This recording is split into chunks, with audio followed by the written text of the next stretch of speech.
friends. I'm going to set a timer so this one isn't so long.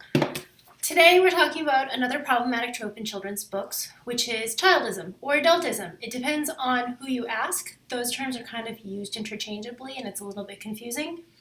So I might use them interchangeably too because I can't tell the difference. The basic idea is that children have less power than adults in our society, obviously. And I go into a little bit more detail in the unpolished book list that I created as a companion for this video. But in the myriad of ways in which our public spaces, our community, and the things we value in a person are all centered around being like a middle-aged adult. So it's kind of based in that sense of hierarchy and paternalism and valuing a certain type of competence over different types of competence.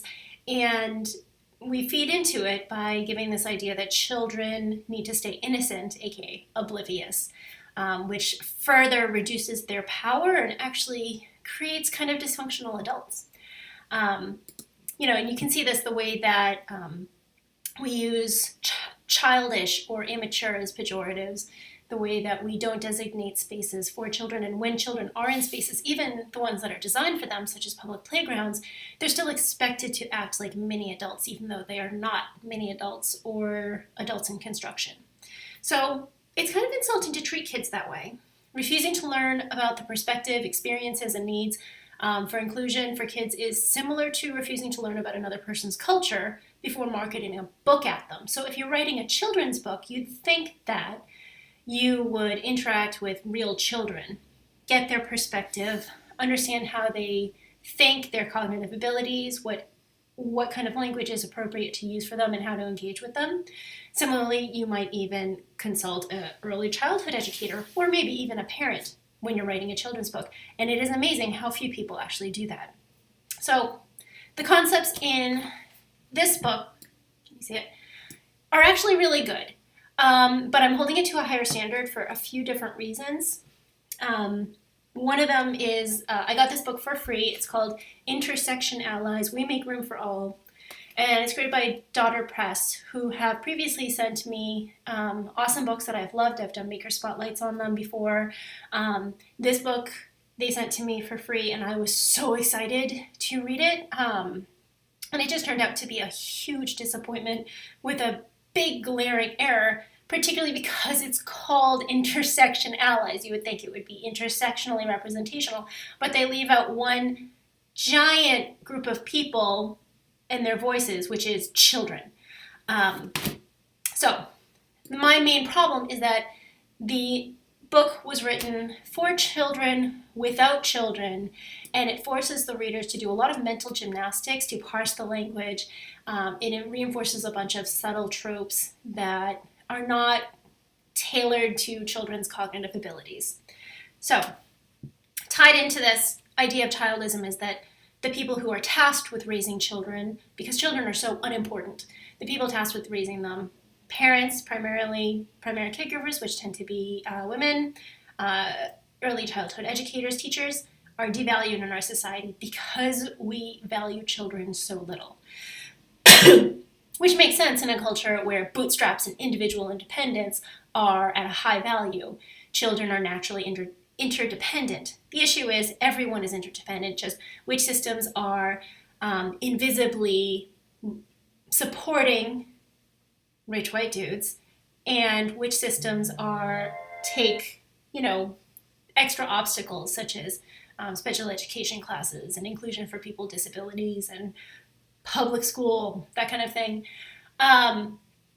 So the idea is everyone's interdependent, but because children are so visibly dependent, they have less value. Their contributions aren't as valued in our society. So that is, which is not to say that children have as much wisdom, have as much lived experience, and know as much as, say, someone older. The issue is that their rights, their autonomy, valuing their need for consent and their experiences, their self-reporting, those should be on equal levels, but they're not. Let's see. This was free from the publisher, from Dodder Press, and the intent is great. It's called Intersectionallies, and they're talking about, it actually has a foreword written by Dr. Kimberly Crenshaw, who is the person who coined the phrase intersectional feminism. But who is the book actually written for? Now, you can tell that it's marketed for parents of children. They even report that it's written for families to introduce the concept of intersectionality with their children. But who is it actually written for? Because the language is not written for children. It's not designed as a read aloud. No one tested it as a read aloud, and you can kind of tell. I'll read some of the terribly clumsy language. And who is benefited from this book? Most of the scenarios in the book are, I want to use the word pussyfooted. I feel like that's a bad term to use. They're kind of tap danced around. And then they leave the heavy lifting in the end notes for adults to read, parse, and discuss with their kids, in which case those parents can go anywhere for something to read themselves, parse, and discuss with their kids. Making parents do the heavy lifting by putting all the meat in the end notes is insulting, and it speaks to how little we value the time of parents, the extraordinarily limited time of parents. And the reason why we pick up children's books is to make these discussions easier. If you still leave the hard work to parents, it's not really helping. You're just kind of getting in the way. So you'll also notice, I read the end notes, there are 4 authors. As far as I can tell, because they don't state that they have children, and you kind of would if you did, given the amount of free time these people have for hobbies, how well they're doing in advancing in academics in their careers, you can tell that they're not paying parental expense of taking care of children. None of these people have children. None of these people are in the early childhood education career thingy. So why did they choose to make a children's book? And I can tell you why they choose to make a children's book. Because a lot of people do this. They say, well, I have a lot of smart things. Wouldn't it be great if I made a children's book? Kind of like this one, Julian Lennon, who has like a white feather foundation or something. They're doing something separate, and they're like, why don't we also just like spit out a little side shoot, make a children's book? And it speaks to how easy they think it is and how low value they have on content for children. Like, you can tell high quality content for children because there's rigorous testing. There's all of this studies around it, like Sesame Street goes through ridiculous amounts of testing to see which scenes work for children. It's successful. It speaks to children on a cognitively age-appropriate level. Whereas things where people just spit out a children's book because they think it's easy and anyone could do it speaks to how little they value people who actually know, understand, and write for children. Even the introduction notes, which I don't have with me, kind of imply that this is the first and only book that is written for children to teach them social justice, which is kind of oblivious and ridiculous.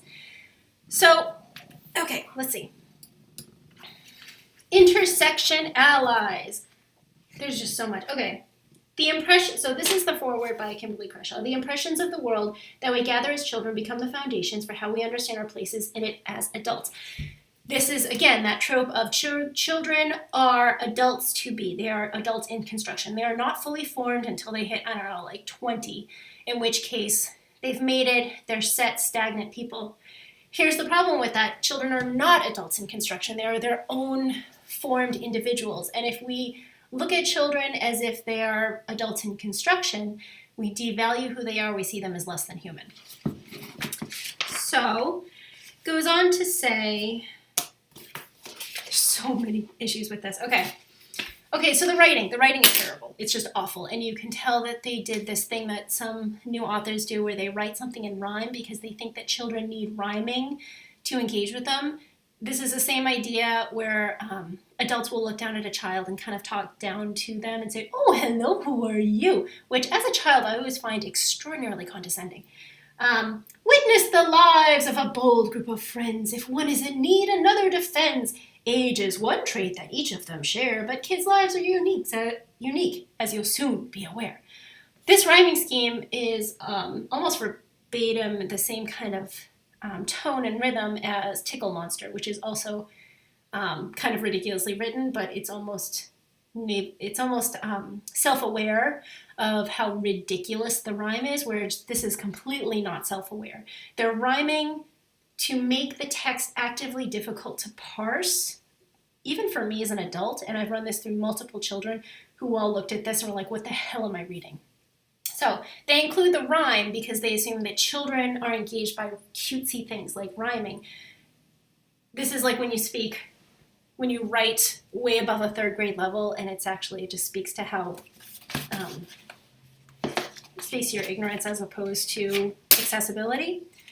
So the first girl that they introduce, and it's worth noting these are all girls. There's one non-binary who tends towards feminine character, but these are all girls, which again, who bears the responsibility and who is supposed to represent for feminism?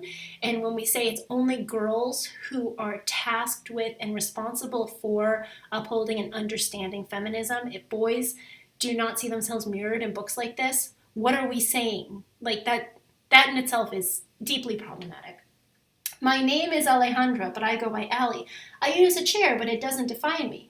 Instead, it allows me to zip, glide, and play. Now, this is actually untrue. Allie does not exist except for in this wheelchair. This literally does define her. She has no role in this book except for as a token character in a wheelchair. So why do we always have to default to wheelchairs? There are so many different disabilities. And she has no role. She's not supportive of the other kids the way that some of the other kids are. Instead, her mom babysits another kid, which again feeds into that narrative that she's kind of helpless and only her caretaker is the one who is able to function for her as an ally. And that was super depressing to read. Literally defined her. Anyway, you're going to see, and then more of this, not toys or money, nor treasures untold. Community care is more precious than gold. Again, that awkward rhyming scheme.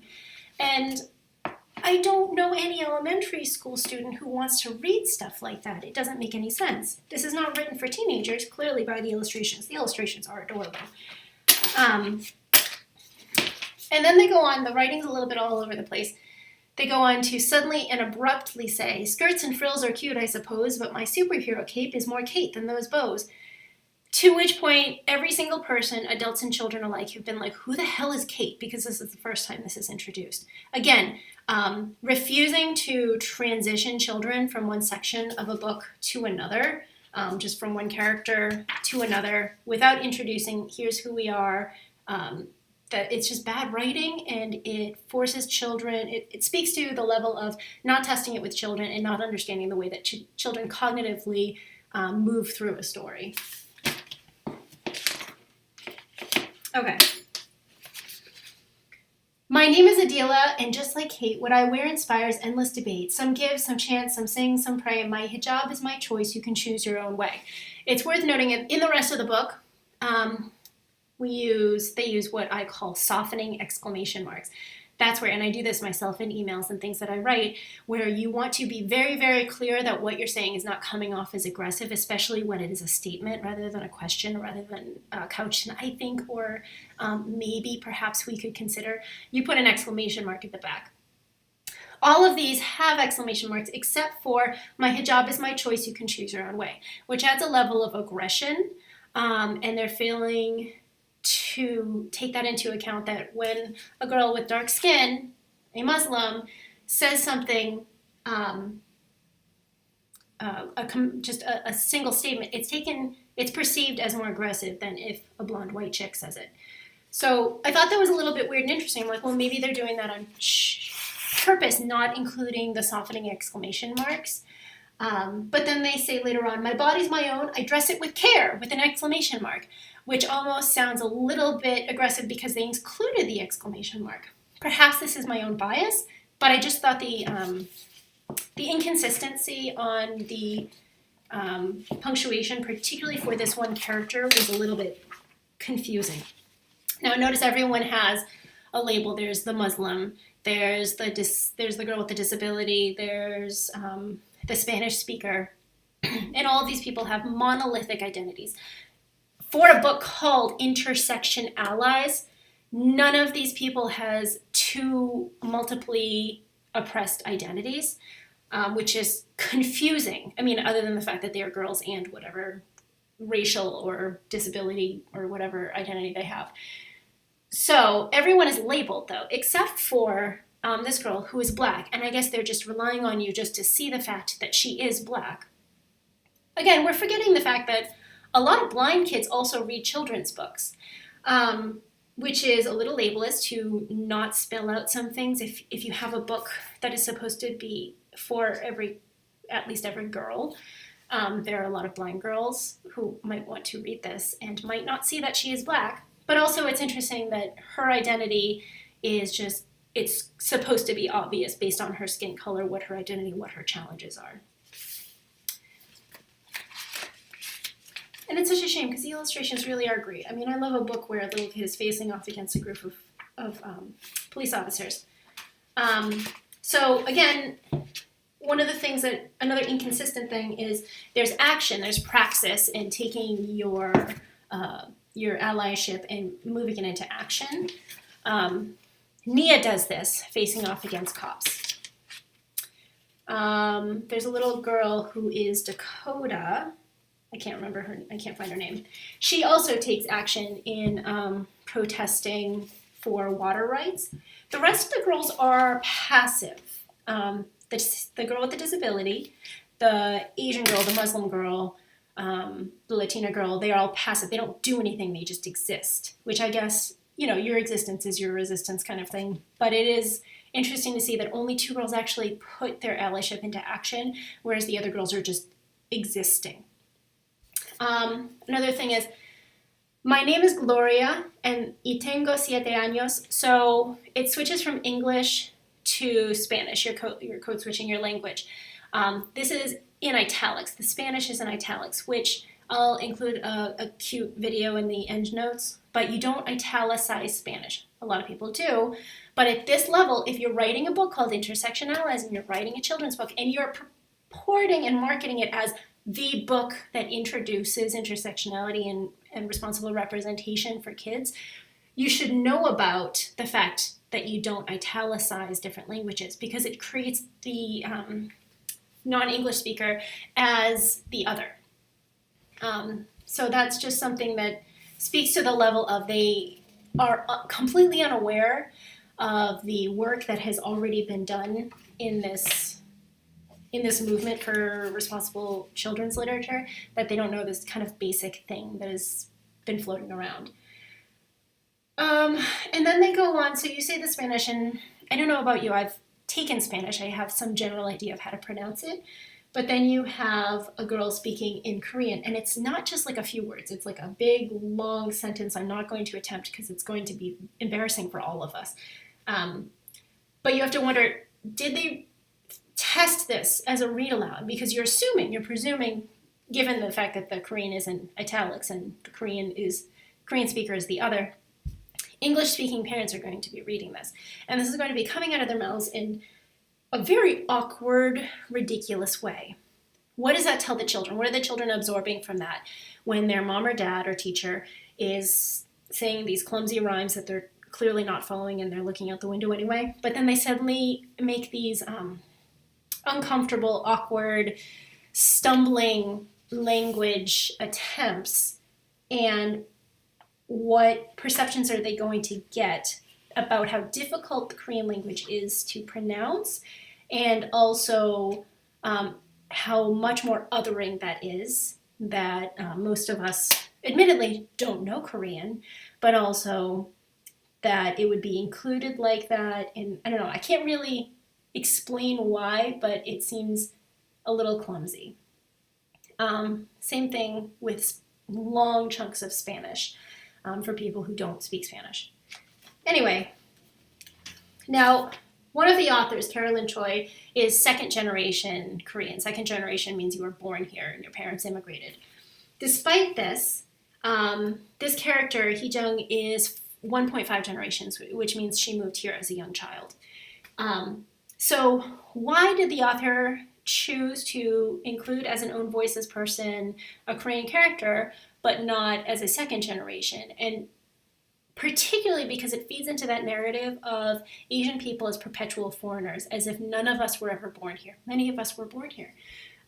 So why in this book where only one East Asian person is included, are they feeding into that myth of the perpetual foreigner who wasn't born here?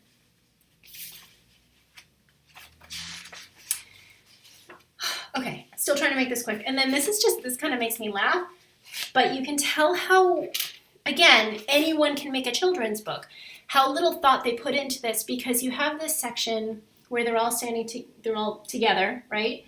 Life's up and downs can take many forms, but standing together will rewrite the norms. Now, why didn't the layout person put any thought into the fact that you're saying standing together right below the kid's wheelchair?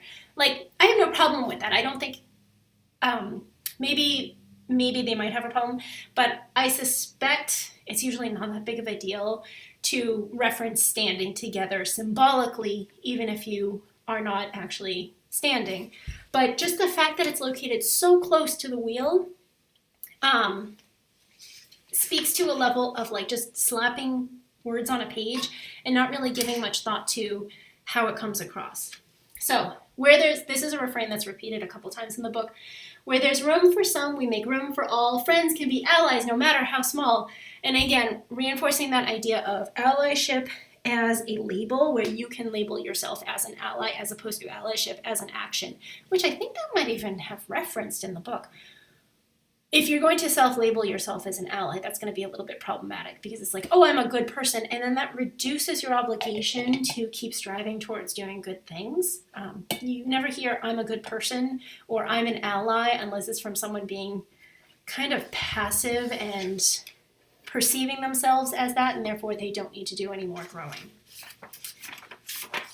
Oh, and then no matter how small, again, speaks to that subtle idea of no matter how small, like even if you're small, whereas small is the worst thing to be, the less powerful thing to be, the deficient thing to be. That's the word.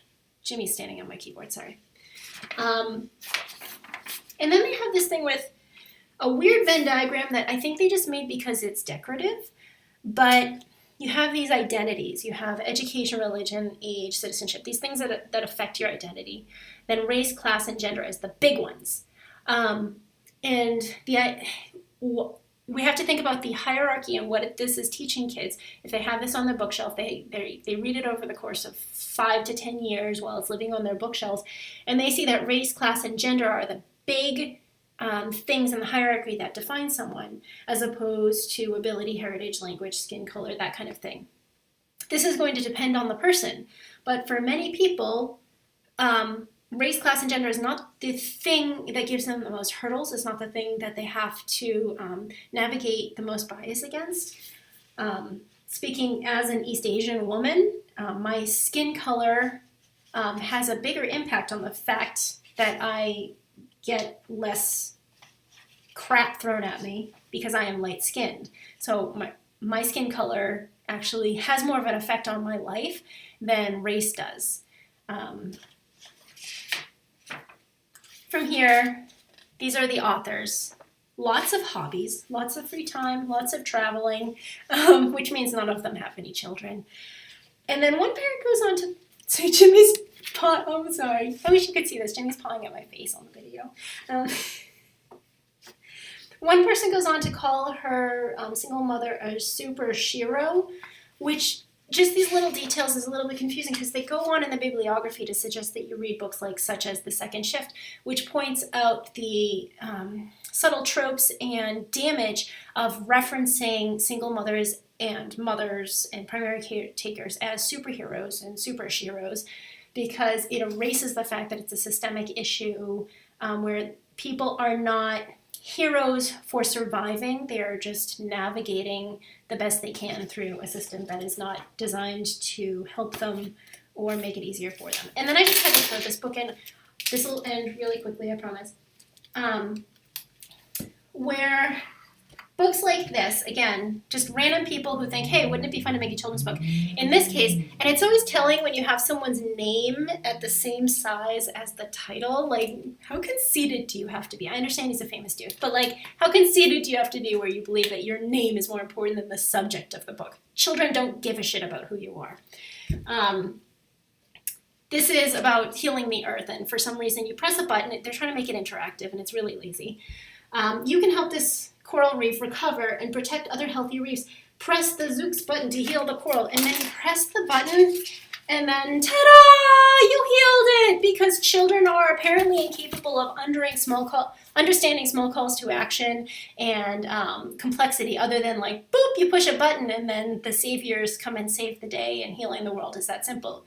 If we train children while they're young to believe that healing the world is as simple as like, I don't know, taking a volunteerist traction experience to Africa and building a school, or something finite and short and a discrete period in your life, a discrete button that you push to solve things, one donation, that is extraordinarily damaging. What we need to be teaching children is that it is a sustained effort of constantly trying things out and failing and trying to do better. And books like that are actively damaging, where you think that you can push a button and heal the coral reefs. Okay, let me just make sure that I got all of the points across. So, who takes action? Only the Black girl, only the Dakota girl actually take action in protests and doing the work of being an accomplice, whereas the rest of the girls are passive. I thought that was telling. The fact that it's only girls and one non-binary person is also telling. Yeah, and I think that's basically it. I'll include some resources in the notes at the end, and I will leave you be because this is 26 minutes. I am sorry for making these so long. Bye!